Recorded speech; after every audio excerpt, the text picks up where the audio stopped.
What does it mean to have wisdom that the Bible talks about? There are 8 different Hebrew words used in Proverbs which are translated as wisdom. The Bible talks about human wisdom versus godly wisdom. There seems to be a difference between the two. The clue is in the name of self-help. It's all about self-improvement. There's a tendency nowadays to put ourselves at the center of the universe and to think, well, it's all about me. Wisdom literature says, well, no, actually, it's not. It's really all about God. Often wisdom seems to come with age. I don't think Proverbs is saying, we can only get wisdom from certain people. It does point out a responsibility that we all have within community to pass on wisdom. You're listening to the Rooted podcast from Bible Society. In each series, we take a closer look at a theme or book of the Bible and explore its relevance in our lives today. This is our series on Proverbs. All right. Hey, everyone. Welcome back to the Rooted podcast. I'm Noelle, and I'm here this week with Mark and Esther, and we're starting our series on the book of Proverbs. If you are listening to this, then the Proverbs edition of Rooted is out, and Rooted subscribers are reading all about Proverbs for the next 2 months. So if you're interested in getting that edition of Rooted, if you are listening to this on the day that this is released, and you subscribe to Rooted within the next month, we'll send you the Proverbs edition for free right away. So you can get started reading it and follow along with us as this podcast is released over the next coming weeks. And you can do that at biblesociety.org.uk/rooted. Before we get started, if you enjoy the podcast, please subscribe and you'll never miss an episode when we upload. And also share it with your friends and family. In this first episode, we really just want to focus on wisdom. Proverbs is part of the wisdom literature in the Bible. And we just wanted to spend some time in our first episode just looking at an overview, a bit about Proverbs, but also just about wisdom in the Bible, what it means to be a person of wisdom and to live a wise life. But yeah, why don't we just get started with a conversation around wisdom? First, just what does it mean to have wisdom that the Bible talks about, or what is wisdom that we read about in the Bible? I've got a big old concordance which gives you the Greek and the Hebrew roots of these English words and tells you where they are in the Bible. So I looked up wisdom in Proverbs and I found that there are 8 different Hebrew words used in Proverbs which are translated as wisdom in the authorized version of the Bible, but so the same English word, but translating 8 different Hebrew words, which gives you a sense of the richness, if you like, of this whole idea. They are things like intelligence, skill, heart, prudence. So you can tell this is a really rich word. I think one of the main things is that it tends to be quite a practical thing. So it's just the ability to cope with stuff, basically, through the way that you react to circumstances. So it's certainly not just a question of head knowledge. It's not just a question of how much you know, though that does come into it. It's a kind of practical ability as much as anything else. Yeah, I'm interested in what you just said about it being about learning to cope. Yeah. Because to me, that's interesting because it sounds like to me, coping with something is like just getting by. Maybe that's just my understanding of the word cope. It does mean that it teaches us how to get through things, but I also feel like it's a bit more than that as well. Yeah, maybe a word like navigate. Yeah, how do we navigate through life and all the experiences that we have? And you can cope well and you can cope poorly. So, I mean, I don't know that cope always means just getting by. No, because if you talk about navigate, for instance, you navigate to a destination. So what is the destination to which wisdom helps you to navigate? And this is where God comes in, I think. So it's not just a sort of self-help idea, this biblical idea of wisdom. It's how you align your life with the purposes of God, with the desires of God for how you should live in the best possible way. And that's not just living your best life, as the self-help manuals tend to talk about nowadays. That's how you how you live in accordance with the pattern of life which God has designed for human beings, which is a different sort of thing, it seems to me. Yeah, it's interesting to talk about self-help, because the Bible talks about human wisdom versus godly wisdom. There seems to be a difference between the two. So when we talk about wisdom as Christians who are reading the Bible, we're actually talking about something different, self-help or sort of just practical guidance. Yeah, there does seem to be a difference there, but what is it? Well, it's God, isn't it? Because I guess the clue is in the name of self-help. It's all about self-improvement. If you think about the popularity of the self-help genre, and, all those books like Atomic Habits or, How to Win Friends and Influence People, it's all about getting something for yourself, succeeding in some way. And I do think, I'm not saying there's no element at all of that in godly wisdom, but godly wisdom is about acknowledging who God is, aligning yourself with him, like Mark said, and it's about flourishing. And if you think of the greatest commandments, love the Lord your God with all of your heart, soul, mind, and strength, and love your neighbor as yourself, there's a real community element, community relationship with God, community relationship with people, and you can extend that to creation. So wise living is not just about you, it's about all of creation. And I don't think you necessarily get that from the way we tend to use modern wisdom if we take God out of the equation. I agree with that. And I think, there's also the book of Proverbs, for instance, which anybody might read, whether you have a faith or not, you can read that and you think, oh, yeah, well, that really works. And it's just a kind of earthy, practical, this is the right thing to do. And if you do this, you'll be okay. And if you don't, then you're in for a world of trouble, basically. But I don't think you can take God out of the equation. I think the other thing is, of course, that if we're talking about wisdom in general, then Proverbs isn't the only wisdom book. Ecclesiastes is a wisdom book. And I've always found that absolutely fascinating because you could read it and on the surface, it seems terribly gloomy and cynical. Vanity of vanities, all is vanity, everything's completely futile. And the writer of Ecclesiastes just seems to be saying throughout, well, don't hope for too much because you're not going to get it. And if you do get it, you'll regret it. It is not an aspirational book, put it that way. I think it's encouraging people to seek a middle way, to seek God and to do the right thing, not because you will become rich or famous or powerful if you do the right thing, but just because it's the right thing. And I go back to that book again and again and again, just because it is so, it's kind of counterintuitive, really, that it's in the Bible. But it just makes you think more and more about the good life, really, and how you live the good life, and what are the sort of things that you should be aiming for. Job is also a wisdom literature book. There's something Job kind of ponders, or how do you navigate suffering? And we have this figure of Job as the righteous sufferer. So it's not saying that suffering is connected to, it's because you've done these things. It's saying suffering is part of life. And how do you live wisely or think about that wisely, navigate it wisely without cursing God and rejecting him? So it's pondering on, it's not just hypothetical, but it's an extreme situation. And Ecclesiastes is sort of similar in a way, because it's like, imagine you could have anything you wanted. You can try all of these things. I had all of the wealth in the world. I had all of these things. I did X, Y, Z, and I saw that it was empty, or this didn't lead to the fulfillment that I expected. So again, it's this, it's not just hypothetical, but it's exploring something and saying, well, where's the wisdom in this situation? Yeah. In all of wisdom literature, there is something about recognizing the true position of human beings in the scheme of things, and there's a sense in which we're not that important.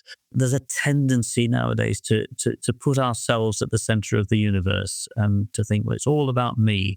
There's that famous, it's not really a new thing. There's that famous poem, which I think was the 19th century, wasn't it? Invictus, it matters not how straight the gate, how charged with punishments the scroll. I am the master of my fate. I am the captain of my soul, and all that kind of thing. It's all about me. Wisdom literature says, well, no, actually, it's not. It's really all about God, and you should know in the best sense of the word, you should know your place. I mean, I don't know, Noelle, if you are sort of, whether this is a discussion we're coming to in a bit, but I just think those first 7 verses of Proverbs, which, I think most people have heard verse 7, the fear of the Lord is the beginning of knowledge, fools despise wisdom and instruction.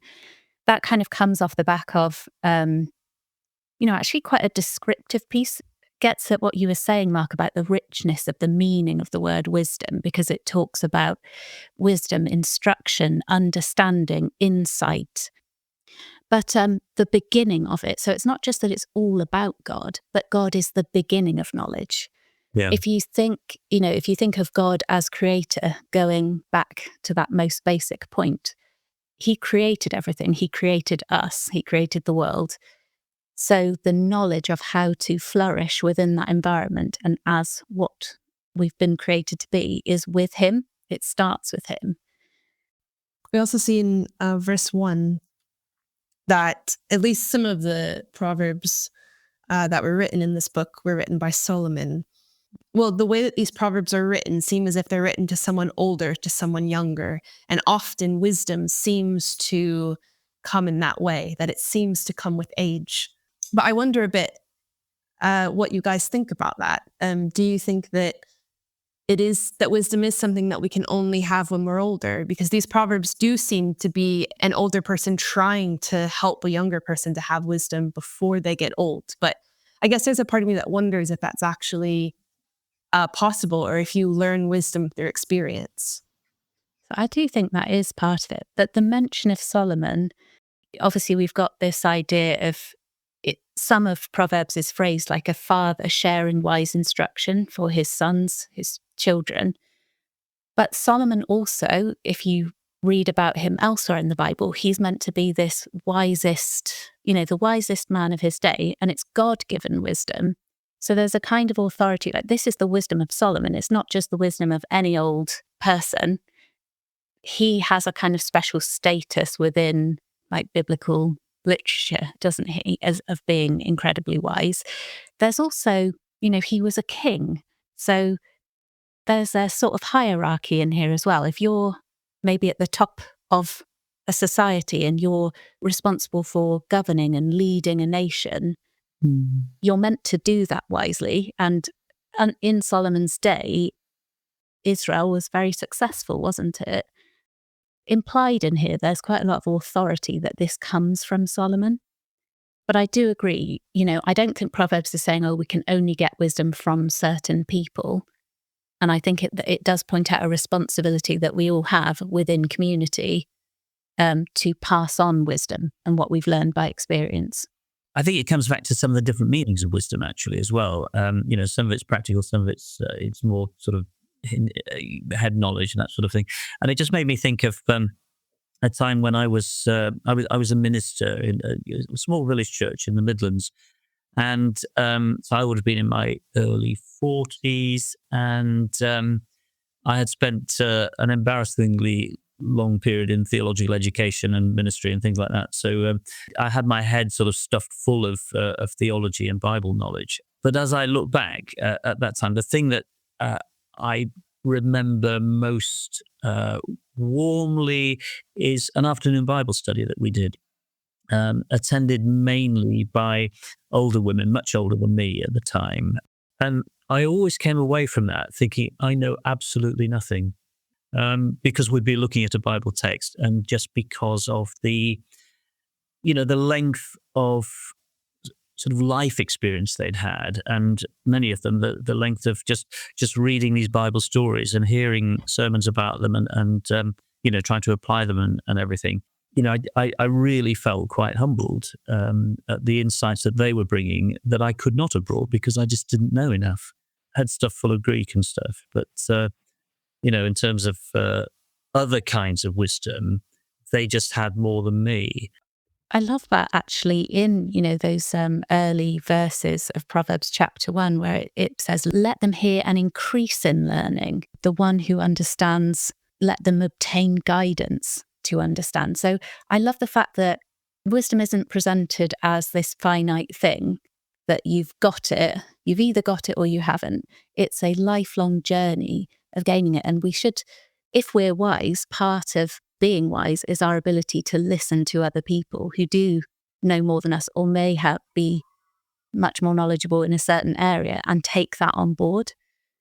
Yeah, and I think the other thing is this contrast between youth and age as well, because in Proverbs, it's certainly the older people who are instructing the younger ones, isn't it? They've had the life experience and they're trying to help younger people avoid falling into the same traps that they did when they were older.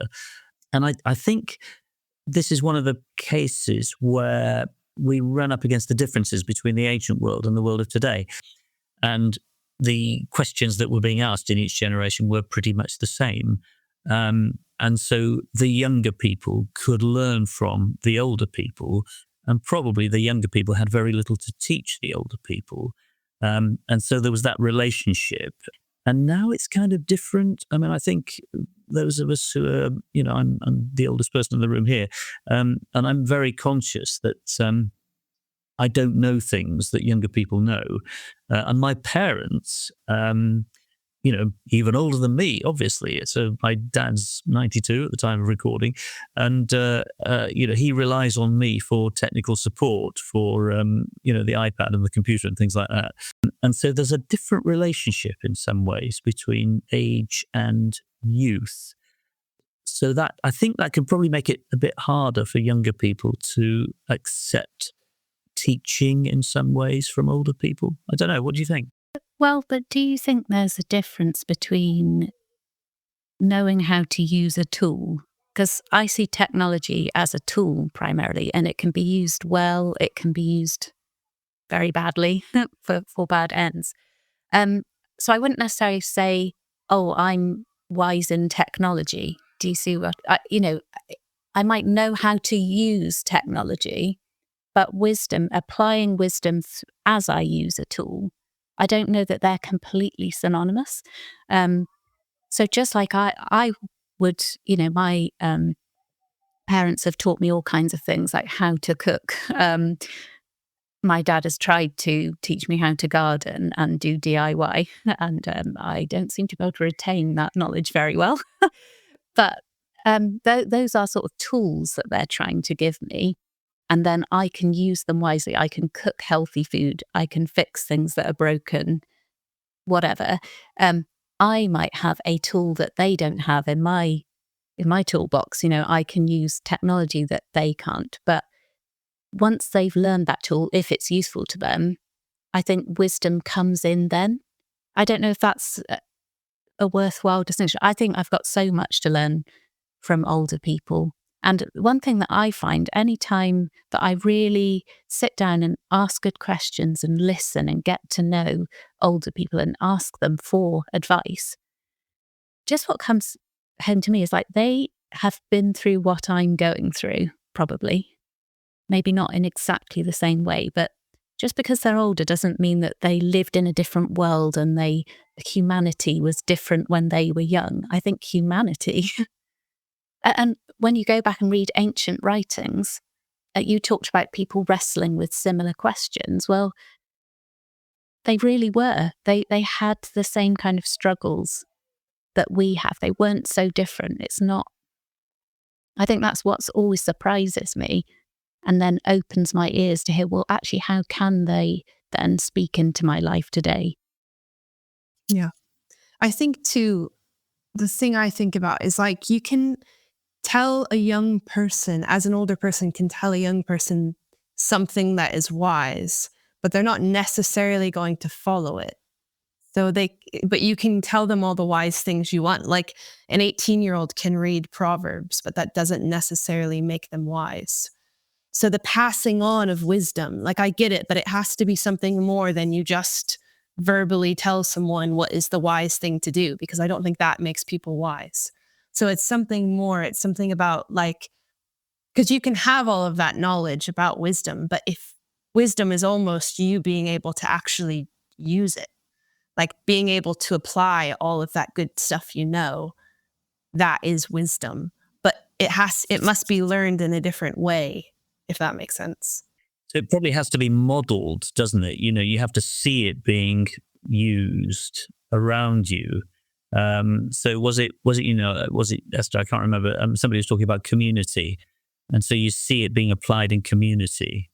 And these pithy proverbs in the book of Proverbs are basically expressions of what people have learned through lifetimes of seeing it worked out. So it's a kind of distilled wisdom. I do think it's that. I think we do need to see wisdom modelled. And actually, I think that's something that's lovely about Proverbs, because it tries to paint these pictures that illustrate an example, a model. And you can look at it and say, oh, I'd rather be like this person in that illustration than that person, But I also think that in Proverbs, so the very well-known verses in Proverbs chapter 3, verses 5 and 6, trust in the Lord with all your heart and do not lean on your own understanding. In all your ways acknowledge him and he will make your path straight. I think the train of thought there is not just that, oh, well, it has to be modelled to you. You have to have experienced this and you learn from experience. Obviously, we do learn in that way. But if we're going to live wisely, sometimes we don't have to go and make those mistakes. We might just trust in the Lord. Yeah. So let's talk a bit as well about wisdom in the New Testament. There is the wisdom literature in the Bible, the books we've just talked about.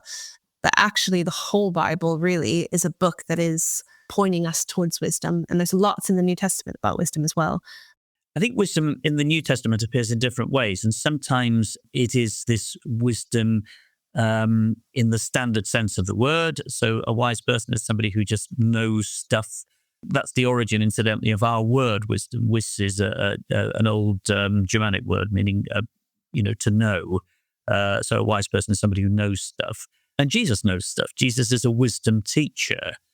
Some of his parables are quite like other parables that were going around at the same time. So in Matthew 12:42, for instance, it talks about Queen of the South, the Queen of Sheba, came from the ends of the earth to listen to Solomon's wisdom, and now one greater than Solomon is here. So Jesus is saying, well, I am greater than Solomon. I am wiser than Solomon. So he's definitely in that tradition of wisdom teaching.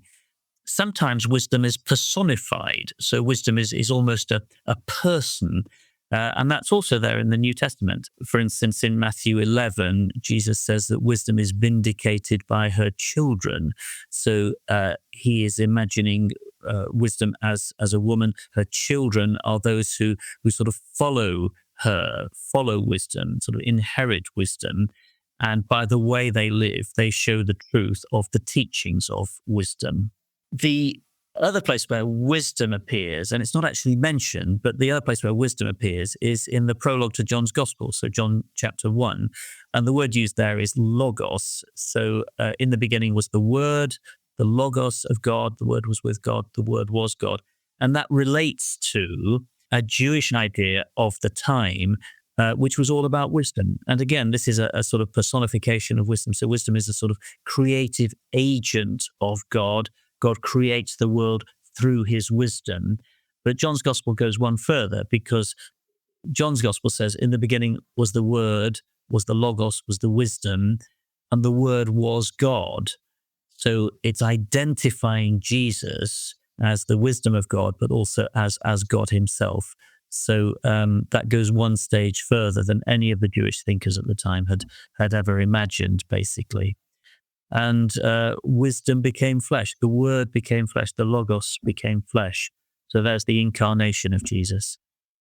Yeah, I love that point you just made about the Word being made flesh and how Jesus embodies wisdom, because we know he's the image of the invisible God, as we kind of discussed right back at the beginning of our Hebrews series. And as I was preparing for this, I was thinking, not just about his teaching, for example, the Sermon on the Mount and the wisdom that he tries to teach there, but even just sort of in the gospel accounts where he's in the wilderness and he's being tempted by the devil, and how he resists those temptations is applied wisdom, isn't it? In a way, he's quoting from the scriptures, the wisdom that's there, and he's saying, no, I'm not going to do this thing because I'm applying this wisdom. I'm aligning myself with God. And he said not to do that, or whatever the specific examples.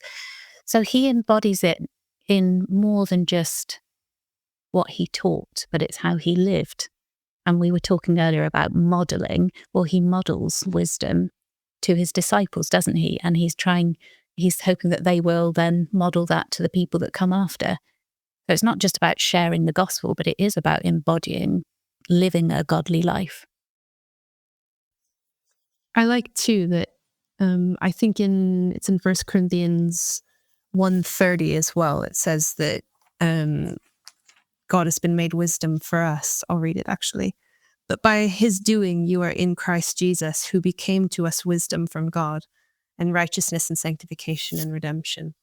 And I like that because it means that if I'm seeking wisdom, I'm seeking Jesus's way, really, or Jesus. And I don't know, I can be safe knowing that in him is wisdom, and that I'm gaining it the more that I spend time with him and get to know him, that those two are interconnected. I really like that. Well, that passage from Corinthians, so not just that verse, but it's part of a longer discourse, really, that's comparing the wisdom of the world with God's wisdom. Because I think Paul's argument was, well, some people say it's foolish, that God would send his son to die. How can God die? All those kind of questions that people have around that. But he's saying God's wisdom is greater than, like, the wisest, where are the wise people of the age? I think he says something like that. Compared to God's wisdom in what he's done, it's just so far beyond. It's so interesting, though, isn't it, that the whole idea of wisdom has something to do with communication, it seems to me. So you've got God over here who is unknowable, beyond our thoughts, imaginings, conceptions, and all that sort of thing. But wisdom is much more of a human thing. And, it's about how we, as we were saying earlier, it's about how you navigate through life, how we relate to each other, how we learn to do the right thing. And so if we talk about God's wisdom, that is about him communicating to us something of himself and something of how he wants us to live and to understand and to be. And so the whole idea of wisdom is, it's almost as though incarnation is built into it. And we see that at the beginning, towards the beginning of the Bible with Proverbs, and the idea of wisdom personified as a woman.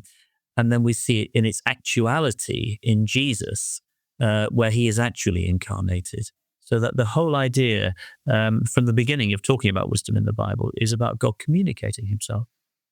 Let's go back to talking a bit about Proverbs as well. One of the things that I find really interesting about the Proverbs is the idea that when you read Proverbs, they kind of sound like, if you do this thing will happen. But that's not actually the case, right? Or is it? What do you guys think? Do you think Proverbs are telling us the way that things will definitely work out? Or are they doing something else? We had a devotional like this in the journal, actually, and it was called Proverb or Promise. What do you guys think? I see what you mean. And I think sometimes I've heard people quote a proverb almost sort of saying, so I expect it to work out exactly this way, as though it were a promise. And that can lead, people to be very upset with God. I thought you promised me this, and why hasn't it worked out? And I mean, we can even see sort of people in the Bible grappling with questions like that in Psalms when they say, why do the wicked prosper? That doesn't seem to fit with the pattern we see in Proverbs, but I think that's what it is. It's a pattern. So it's like general basic principles for living that should lead to flourishing, and most of the time they will. But I guess we live in a fallen world as well, don't we? So here's a pattern, but we know that things aren't perfect. Yeah, I agree with that. I mean, I just opened Proverbs at random and just looking at a few Proverbs. It says, "Kings detest wrongdoing, for a throne is established through righteousness." Well, some kings, some rulers absolutely love wrongdoing, and they live very happy and successful lives as tyrants and oppressors. So that's not always true. Kings take pleasure in honest lips. They value a man who speaks the truth. Nah, not always. I feel like we're missing a qualifier, a good king. Yes, well, absolutely, absolutely. It says the highway of the upright avoids evil. He who guards his way guards his life. But doing good things doesn't always lead to a good end, and sometimes good people really do suffer. It's just what you were saying, Esther, really. And I agree. It's not like cause and effect. It's not like if you do X, then Y will inevitably follow. It's more about doing the right thing. And generally speaking, things will work out better if you do the right thing, but it's not a guarantee. Yeah, I found this in Proverbs 26, verses 4 and 5. It says, this is verse 4, "Do not answer a fool according to his folly, or you yourself will be just like him." And then verse 5, "Answer a fool according to his folly, or he will be wise in his own eyes." And so you're like, well, which one? but it depends. And so I think that's the whole point, is that being wise means I'm able to apply what I've learned at the right time. It makes me think of Jesus, who a lot of the time in the Gospels, someone will come to Jesus with a question, and he'll immediately have a wise answer for them. And it's not as if he just is storing up all the answers, I don't think, but as a human, he knew what to say in the right moment because he was connected to God, and he had wisdom to be able to speak into situations at the right time. So I agree. I don't think Proverbs are necessarily trying to tell us always what to do, but trying to form us into, help us become wise people.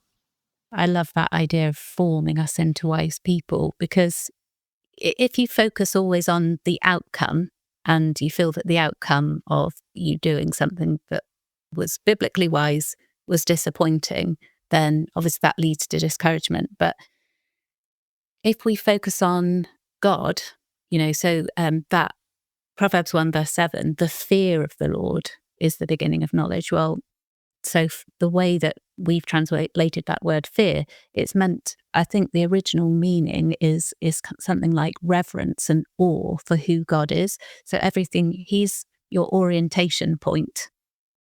So if you live wisely, not for the outcome, but to honor God, who is God, and he's worthy of us responding to him in a correct way, then you can't ever be disappointed, because you've always met that most important element of like, I have honored God in this. Yeah. I was listening to something from Tim Mackey from the Bible Project, who I think is brilliant. And he was talking about wisdom, and he was talking about how in the times of the Old Testament, if there was ever something that was taken to court, like in the time of the judges or people who were in court, although they had the law, we never have an example of someone citing the Mosaic law in court to use it. And he was saying that people who came to represent others, so I guess lawyers at that time, judges, it was more important that to them that the person had wisdom. That was what decided whether the person was going to represent someone else, not necessarily that they could cite the law. And that there actually is no citing, like we don't have any ancient documents that can be found where someone has cited the Jewish law to defend someone. And I thought that was really interesting, that to them, the importance was on wisdom, not on head knowledge and how much I can cite about the Bible or how much I know about it, but that I can apply it in the right places. I thought that was a really interesting example. No, that's absolutely fascinating. I did not know that. And that it runs completely counter, doesn't it, to our idea of law today, where it's all about precedents and knowing the letter of the law. But from what you're saying, it sounds as though they were more interested in character. One of the things that I thought was interesting, and this is related to that really, is the interest that there is nowadays in, and you can dismiss it as self-help and that sort of thing, but there really seems to be a movement among younger people in particular about how to be a better person. There's a lot of interest in Stoicism, for instance, as the ancient philosophy, which is having a bit of a moment, having a bit of a comeback, and it's all about living a disciplined sort of life. And I think about people like Jordan Peterson as well, and his 12 Rules for Life book, and some of it's just standard good advice, and some of it's quite demanding actually. But that was a tremendously successful book, and it's as though people are really looking for these character building opportunities, these character building resources. And maybe that comes back to wisdom as well. They're seeking wisdom for life. I don't know what you think about that.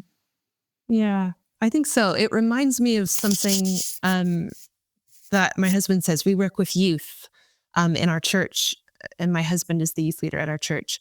And he's said to me a while back, he was saying, when I was growing up, the question was, is God real? And that's what everyone was sort of grappling with. But today, the question he thinks for youth especially is less, is God real? Because so many of them are so more open to spirituality than I think they were in past generations. But the question is God good?